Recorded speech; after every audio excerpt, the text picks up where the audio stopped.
tenta trazer o aluno para aquele real, que não é o real do real, mas é o real da ficção. O que a gente está tentando mostrar para ele? Que a ficção é bacana, que vale a pena mergulhar de cabeça. Né? E dizer, quem sabe o gênero dessa literatura de presente, desse presente do qual a gente tenta fugir porque ele é feio, porque ele faz sofrer, porque ele nos desmembra, porque ele nos enlouquece, porque ele nos aliena, e a gente tenta dizer que essa literatura vale a pena enquanto devir. Devir é algo que a gente não admite como tal. Né? Ao propor esse tipo de leitura, de um devir real, eu acho que a gente está tentando mostrar que a literatura ainda vale a pena, que ainda é possível embarcar na aventura literária, que é possível dizer o real de outra maneira, que empolgue o leitor e, quem sabe mesmo, cabe a pergunta aqui que eu me fazia, se a literatura contemporânea, isto é, compatível com o nosso tempo, não seria a ficção científica. Certo? Porque o real é tão feio, tão desagradável, tão idiota, às vezes, com esse consumismo desenfreado, com esse egoísmo desenfreado, dessa desvalorização do indivíduo, a desvalorização das diferenças, a tentativa de igualizar todo mundo e colocar todo mundo no mesmo patamar, etc., se não valeria a pena propor como literatura a devir, a se tornar o possível da literatura, uma literatura de ficção política, ficção científica, de que seja realmente uma proposta para um devir, que não fugiria de um devir filosófico. Né? Seria apenas uma outra maneira de dizer devir. E aí eu penso no devir, nesse devir literário, como a proposta que o Deleuze faz para o devir. Né? O devir do sujeito, o devir do indivíduo, o devir do novo sujeito nesse novo tempo, nessa nova maneira de ler o mundo. Né? Não sei se eu respondi a sua pergunta, mas eu tentei pensar, né, como é possível conviver com esse tipo de proposta, para mim tão disparatada, né, e que para você também pareceu disparatada, e ao mesmo tempo, como não pensar que essa professora não está imbuída das melhores intenções, sabe-se lá. Então, Só queria dar colocar um acento no Mefistófeles, embora eu esteja na PUC, mas a minha tendência dialética já a essa questão é muito interessante que você colocou, fazendo um pouco o papel de advogado do diabo, que é uma contradição em termos, porque o advogado nunca é diabólico, bom, mas vamos deixar isso para o outro lado, e tentar entender como fez um pouco a Elisa as intenções dessa professora, porque nós não sabemos, é difícil julgar uma recomendação de leitura fora do contexto de classe e de intenção. Por outro lado, eu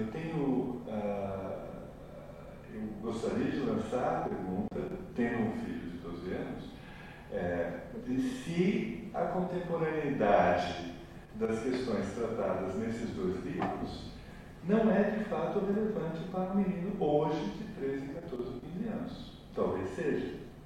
Ele tem acesso à internet e a experiências de um amadurecimento sexual muito diferente do que a nossa geração teve. Por outro lado, nenhum livro, e se nós pensarmos assim, nós entramos num caminho muito difícil, é em si danoso à formação.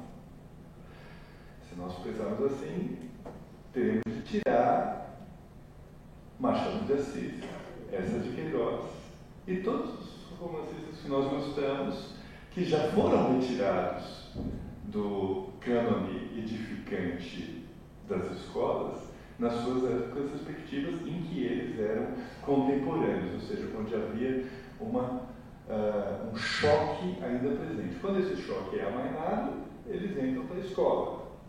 Mas enquanto ele está vivo, ele está fora da escola. Eu me lembro que há pouco tempo atrás houve um escândalo no Santa Cruz, também de orientação religiosa, quando uma turma encenou de maneira absolutamente pueril um happening surrealista, e as meninas tiraram a parte de cima da camisa e o professor foi demitido, houve um escândalo.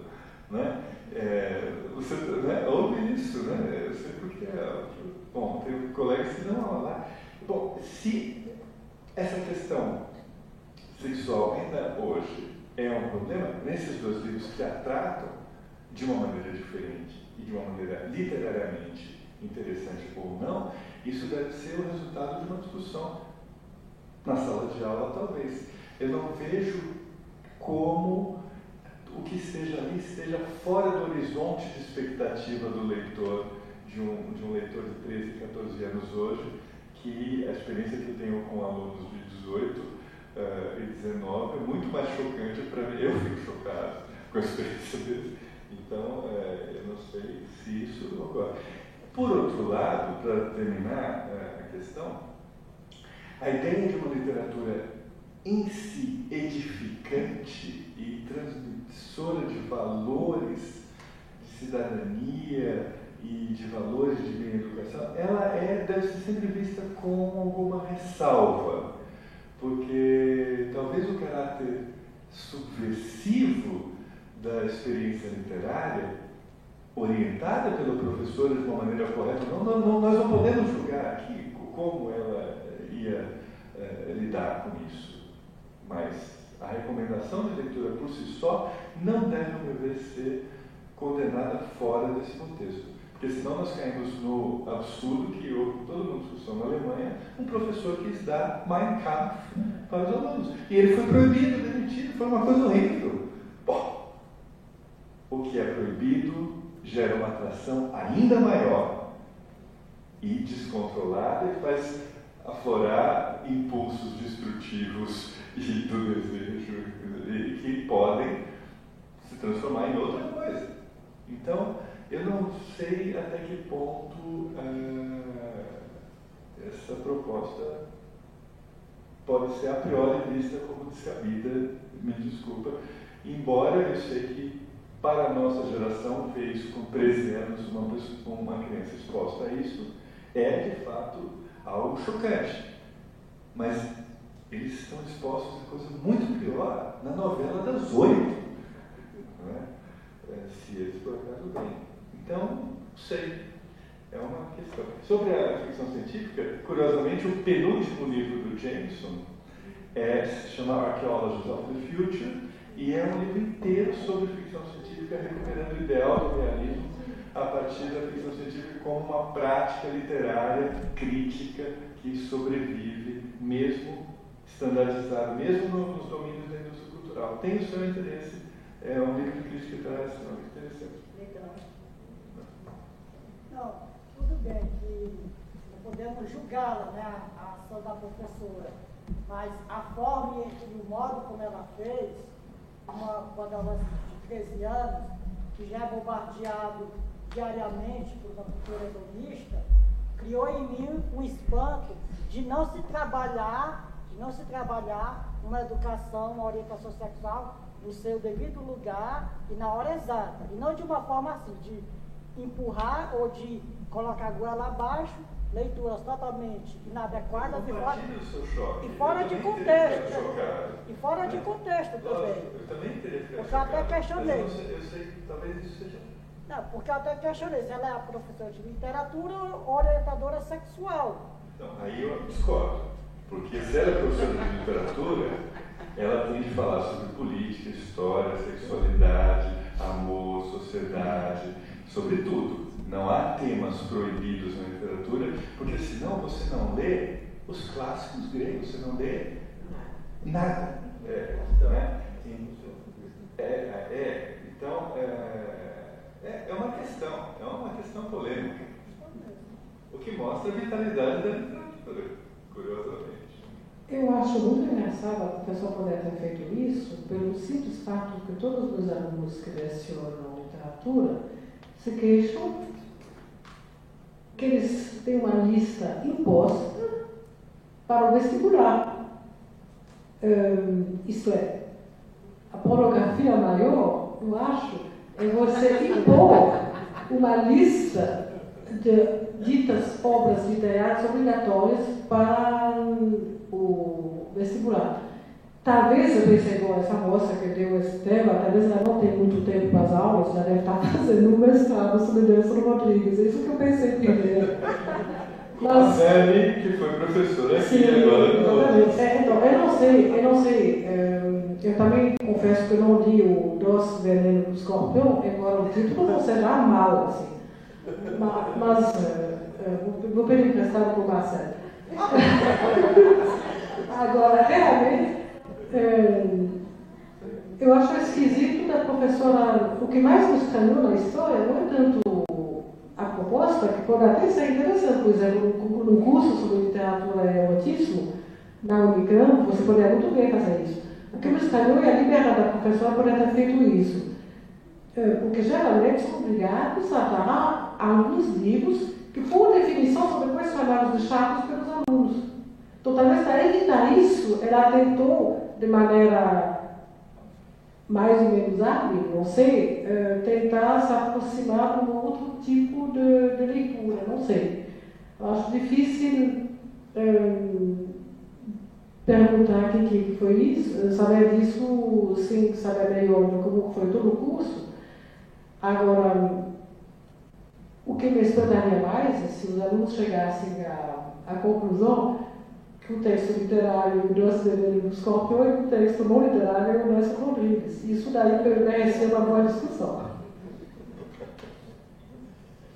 Parece que a professora Laura está fazendo uma pergunta. Não. Olha, para ser bem sincero, eu não estou nem contando. Então, portanto, se você quiser aproveitar a oportunidade, eu, na verdade, já fui seduzido pelos três aqui, não estou mais contando tempo nenhum. Então, por favor. Um pouquinho nessa discussão na fala do Jorge. Absolutamente.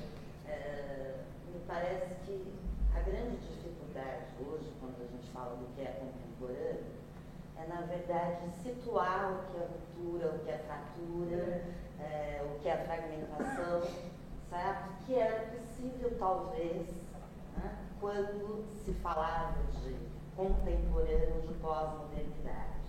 Daí essa discussão, uma professora que faz isso, ela é contemporânea ou não é contemporânea? Aonde está a ruptura? Né? Aonde a gente vive, de alguma forma? Eu estou colocando isso pelo seguinte, a fala da Jane Maguinho fascinou, né? Porque a literatura, de alguma forma, nessas vestes, consegue captar de uma maneira simbólica esta fratura que não está muito definida conceitualmente. Né? Eu lembrei de uma fala do Merleau-Ponty, onde ele diz que mesmo que os filósofos quisessem fugir, não seria possível porque nunca o mundo foi tão filosófico. Nunca a literatura foi tão filosófica. E eu me pergunto se não é necessário a filosofia ser literária para se pensar hoje o que é a arte, o que é a estética, o que é a contemporânea. É uma pergunta para a mesa.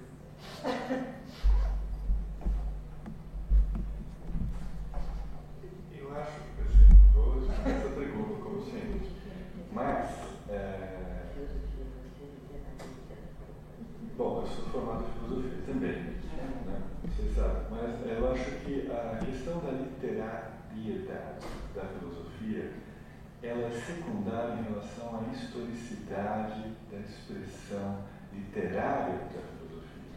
Porque, se nós pensarmos No século XVIII, a literatura era filosófica, a filosofia era literária, e mesmo no século XX também. Benjamin é um exemplo disso, e até o incompreensível Heidegger é também uma tentativa fracassada, talvez, de ser literário, né? É verdade, mas bom, não quero comprar briga com meus colegas hegelianos, porque eu já comprei muitos. De qualquer modo, eu acredito que a partir do rompimento no final do século XIX, com a noção geral de estilo e com não dá mais para a gente falar em literatura como um conceito universal que abarca tudo. As expressões literárias são de tal modo diversas que essa literalidade incorpora no mesmo conceito manifestações completamente distintas. Então, se a filosofia deve ser literária, ela deve encontrar uma forma que lhe é própria, mas qual? Depende da historicidade. Ela pode ser uma filosofia literária má, ou seja, uma má literatura. Benjamin, por exemplo, estava tentando fazer isso, Adorno também, de explore, sacre, né? De incorporar o que havia de mais avançado e interessante na literatura do seu tempo, a reflexão filosófica. Eu não sei se nós estamos conseguindo fazer isso. Hoje o Derrida tenta fazer isso, Enzensberger tenta fazer isso, algumas pessoas tentam fazer isso, mas não tentando atribuir uma característica literária previamente dada, mas a historicidade da própria expressão filosófica que adquire um teor literário ou não, mas se nós pensarmos nesse teor literário como algo antiliterário em vários sentidos, a questão volta para Jean-Marie de um outro ponto de vista, que é o seguinte: se o Ricoeur, como Adorno, percebe essa possibilidade de expressão do real pela criação de um mundo à segunda potência, de um distanciamento, como é que fica uma intencionalidade prática da literatura para além de categorias de contemplação estética da obra que, aí é verdade, o Ricoeur e o Adorno compartilham de maneira anacrônica, diante do que há de mais avançado da literatura de sua época. Né? Então, esse conservadorismo que nos atrai, porque nós somos filósofos, né? Às vezes tem um custo literário muito grande, mesmo dos grandes escritores filosóficos. Sartre, por exemplo, formalmente era reacionário. Eu acho que você tem toda a razão, que eu diria, aí assumindo um pouco digamos assim, o parangolé do Benjamin, Essa foi boa. Eu assumiria o seguinte: eu diria que nas categorias estéticas de Adorno, eu peguei muito com os roxos mineiros, a categoria da obra não dá mais muito para pensar nas artes hoje. Né? E eu sei, mesmo que eu gosto do Ricoeur, eu acho que o Ricoeur fica também, digamos assim, limitado com uma certa categoria absolutamente determinante para toda a hermenêutica, que é a categoria do sentido. Tanto é que ele não fala, por exemplo, de Beckett ou de Kafka. Tá? Nem deles, ainda menos dos outros. Você fala de Thomas Mann, enfim, bom.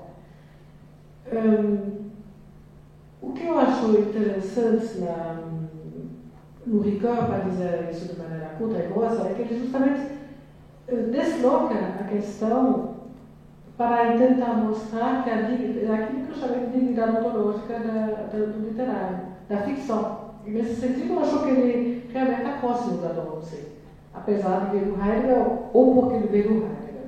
Deixo isso em suspenso. ele diz, eu não consigo reencontrar boa citação, mas ele diz que as obras de arte, as obras literárias em particular, são sismógrafos.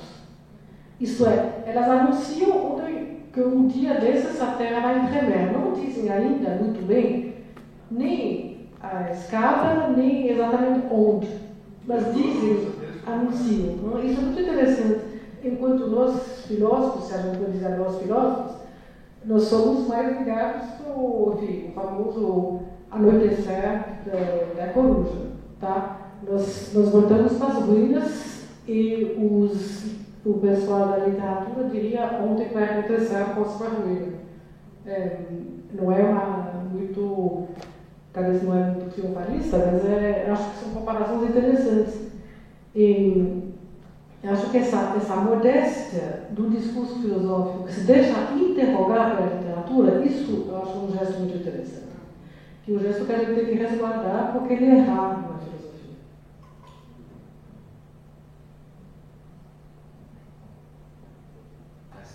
Por favor.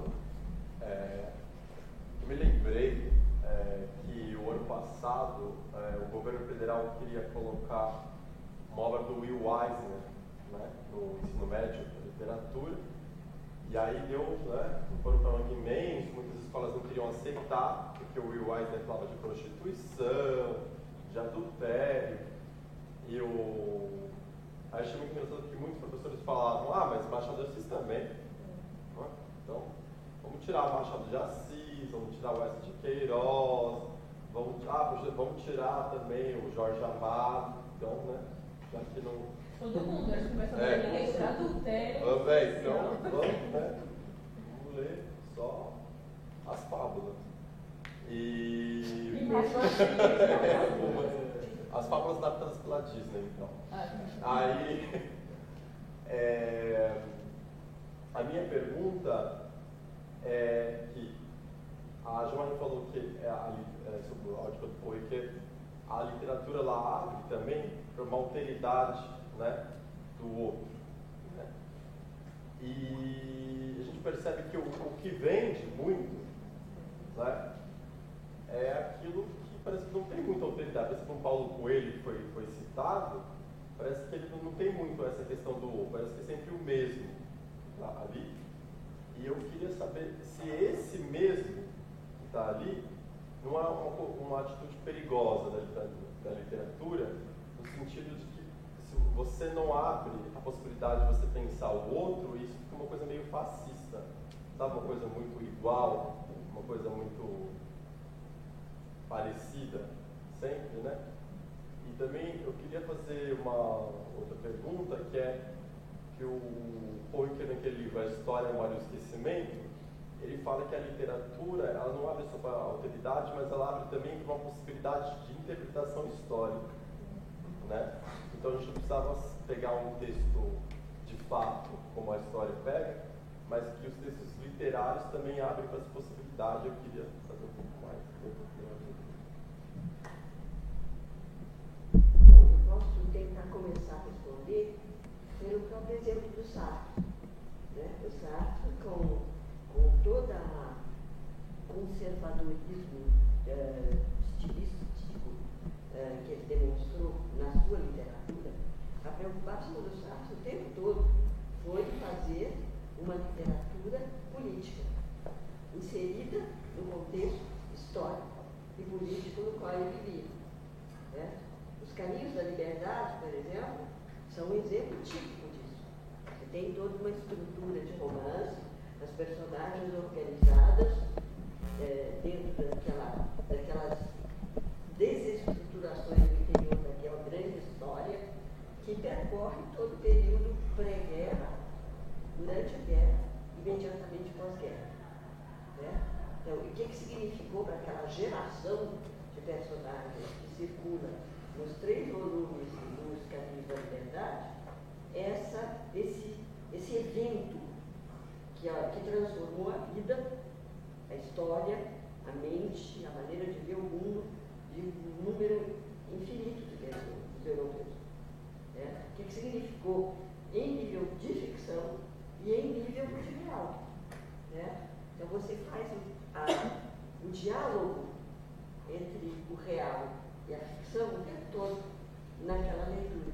E dali você pode caminhar para qualquer narrativa histórica de guerra, que você não está muito distante daquele real, daquela história que aconteceu de determinadas maneiras. Certo?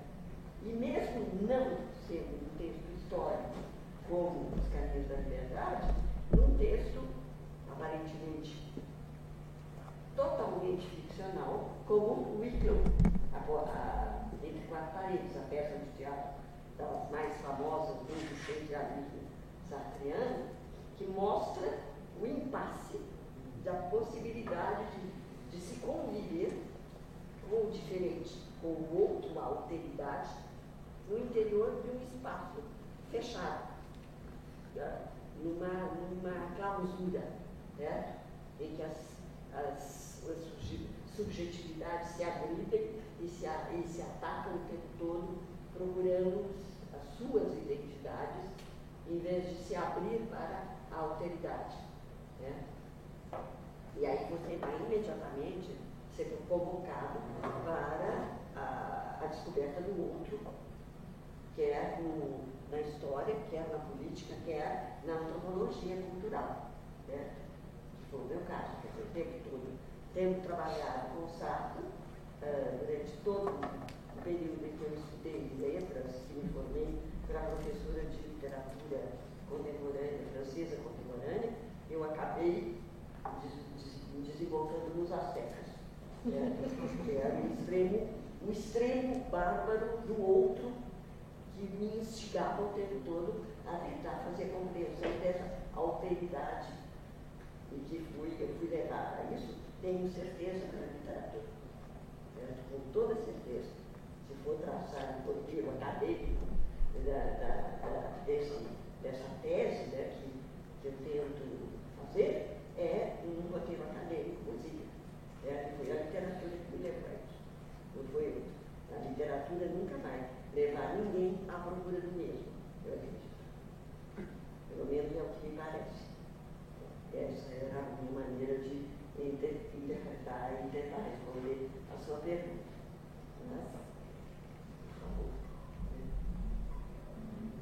Eu concordo com aquilo que você diz, mas só tenho um pouco de receio quando a gente usa mais a palavra fascista.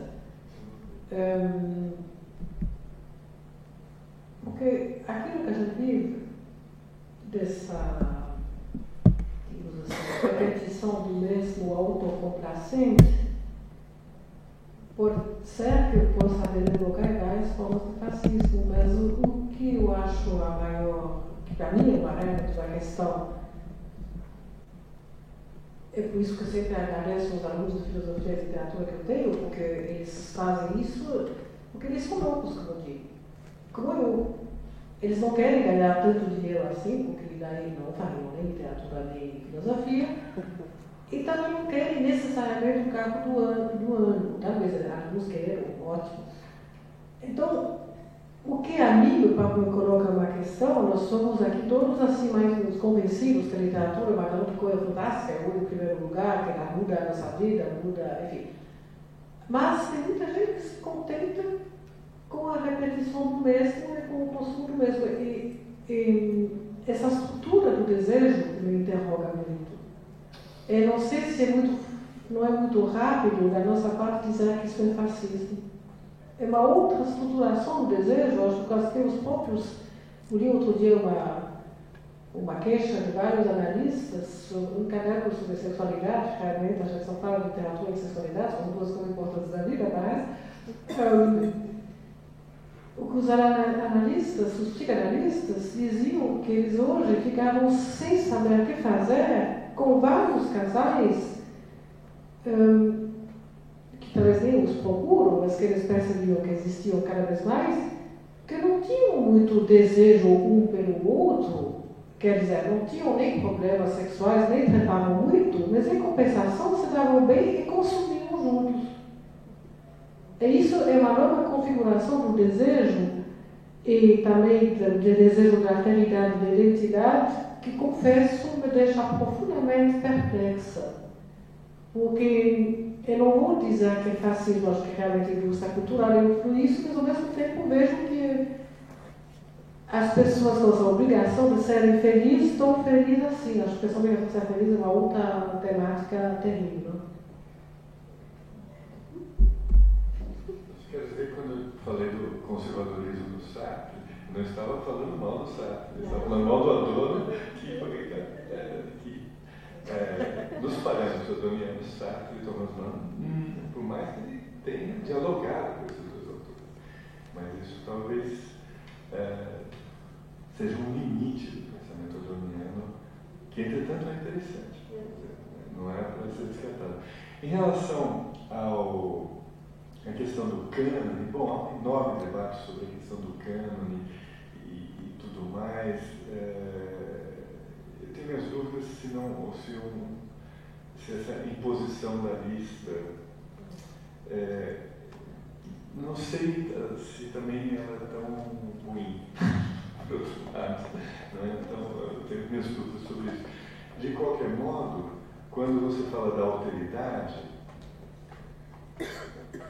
a discussão clássica sobre a alteridade filosófica e literária envolvia a constituição de uma subjetividade forte.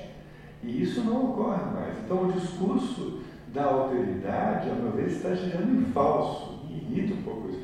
E, por outro lado, o fascismo era extremamente, os fascistas eram extremamente preocupados com a alteridade, muito menos porque eles tinham o outro como uma referência clara. E eles eram muito pouco ingênuos nesse sentido.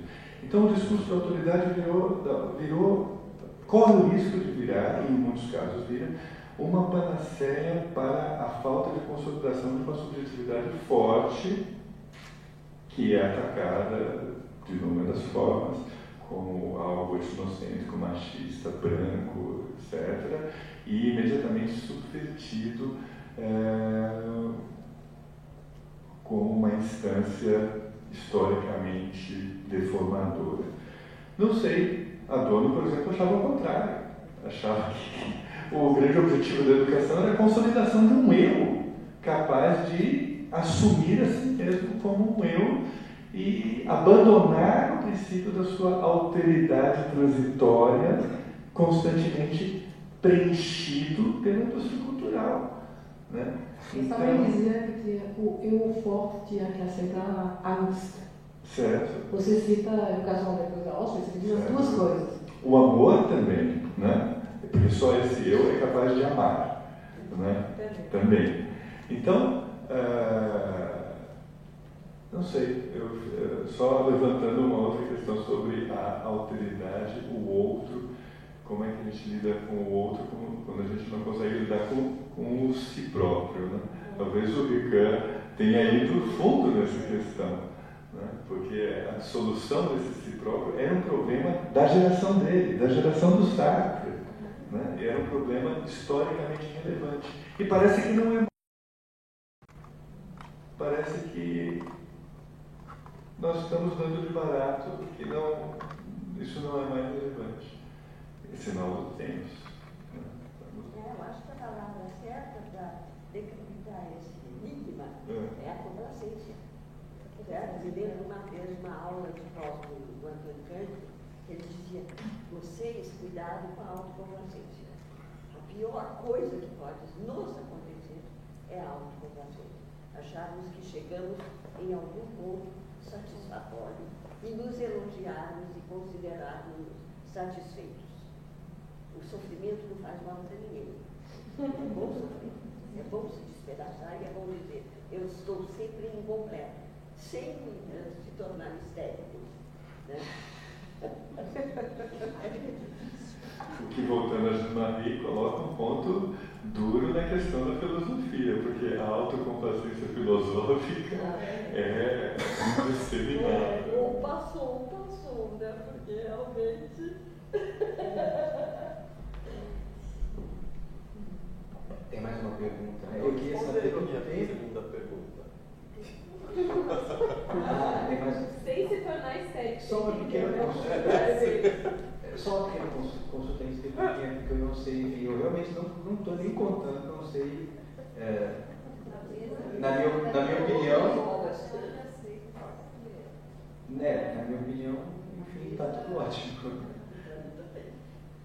Bom, então, tem mais uma questão? Por favor. A professora colocou aqui, o Jorge confirmou que a literatura científica, né, seria a grande literatura contemporânea. Não, ela traduzia.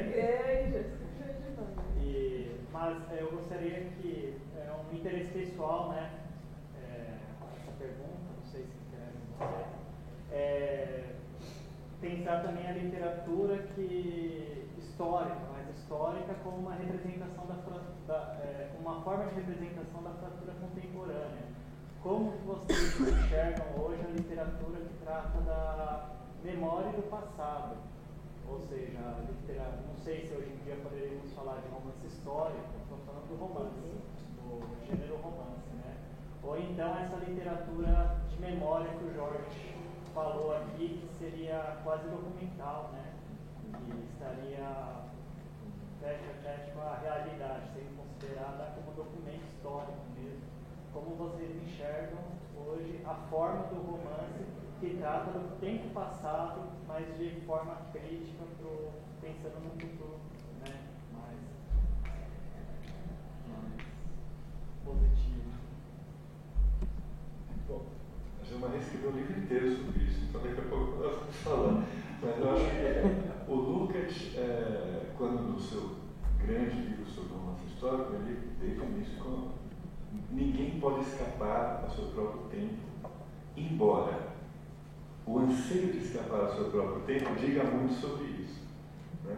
Então, o romance histórico, quando está falando de outras épocas, ou a ficção científica, quando está colocando no futuro outras coisas, está também, obviamente, falando do seu próprio tempo. Isso é inescapável. Já que estamos falando de contemporaneidade, tem o caso do Jorge Luís Borges, que, vocês sabem, ele declara que na juventude ele sempre tinha como objetivo duas coisas. E ele ia se esforçar para atingi-lo. Ele sempre quis e fez todos os esforços para ser um escritor argentino e contemporâneo. E quando ele chegou numa razoável idade, ele notou que não importava, que qualquer coisa que ele escrevesse ia ser a obra de um escritor argentino e contemporâneo. Para o bem ou para o mal. Né? Então, a ficção científica e o romance histórico tem esse... não por acaso, o título do Jameson é Arqueologia do Futuro. Olha só, quando você projeta no futuro um passado possível de leitura. Os dois são duas moedas do mesmo âmbito. Agora, o romance histórico também, historicamente, sofreu modificações. O livro do Lukács vai mostrando as modificações históricas dentro do conceito de romance histórico. Né? Então, os dois falam e não falam de temas contemporâneos. Aí, nisso reside a sua dificuldade de atenção. Mas há muita boa ficção científica extremamente interessante, né? Como Brave New World, como várias outras obras, Philip K. Dick, extremamente atuais e interessantes. Assim como há romances históricos extremamente interessantes, como o do Günter Grass, do Enzensberger, agora nós podemos ver. Mas o gênero não define a qualidade da obra. Isso é importante. Né? O fato de ser um romance histórico sobre ficção científica não faz a priori com que isso seja bom, ruim, melhor, pior, depende da configuração específica de cada obra. E aí nós temos que partir para a análise cerrada, para a leitura cerrada, para a crítica específica, que é o que você vai fazer no Ilgar Toparo, como você me disse agora, que é um romance histórico cada vez mais atual, pelo menos o filme indica isso.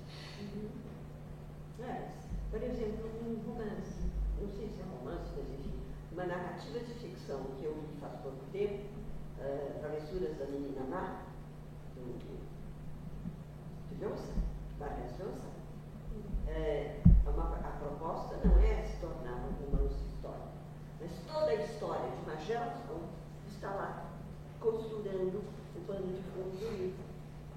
Então, toda a narrativa reconstitui a história de toda uma geração que viveu naqueles anos em torno daquela Paris, daqueles anos 50, 60, 70, e percorreu aquelas mesmas ruas, teve aquela, mais ou menos uma trajetória de vida parecida. Então, ele precisa dizer, eu estou fazendo um romance histórico. Ele é um romance histórico, mas o Levi, apesar dele, certo? Mesmo que ele diga, não é um romance histórico, é um romance histórico. Porque é uma história de vidas, que não é da vida da personagem ou das personagens, mas é a história de vida de diversas personagens vivas hoje, de carne e osso, que a gente conhece. Né? Então, faz parte, é um diálogo entre o real e a ficção? Sim, por que não? Né? A ficção é ficção, mas o real não deixou de estar presente o tempo todo. Transformado pela linguagem da ficção, pelo estilo do Vargas Llosa, pelo jeito de escrever, por tudo aquilo que faz dele um grande escritor. Né?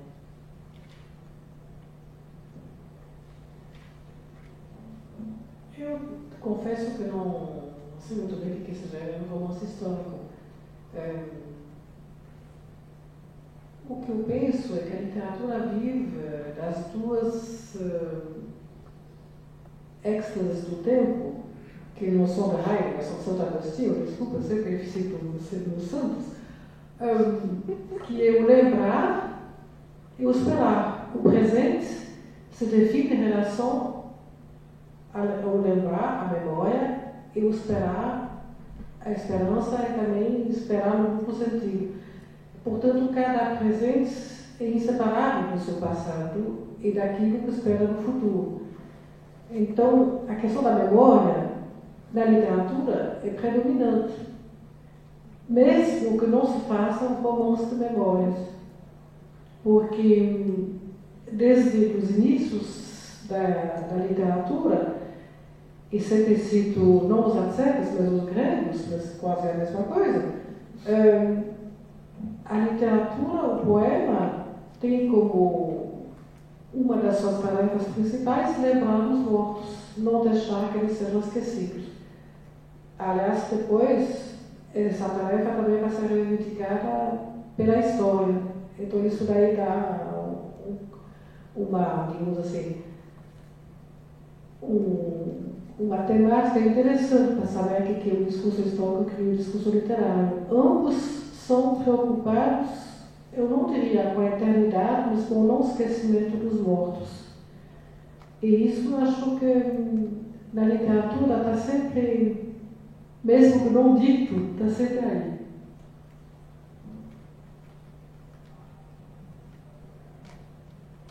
Enfim, mais alguma questão? Tudo bem? Bom, então eu quero agradecer muito à professora Elisa Kosovic, à professora Gemaília Pan. Repete o nome dela que eu quero aprender como é que pronuncia. Eu sabia, depois do elogio que eu ganhei da professora Gemaília, eu sabia que não seria fácil. E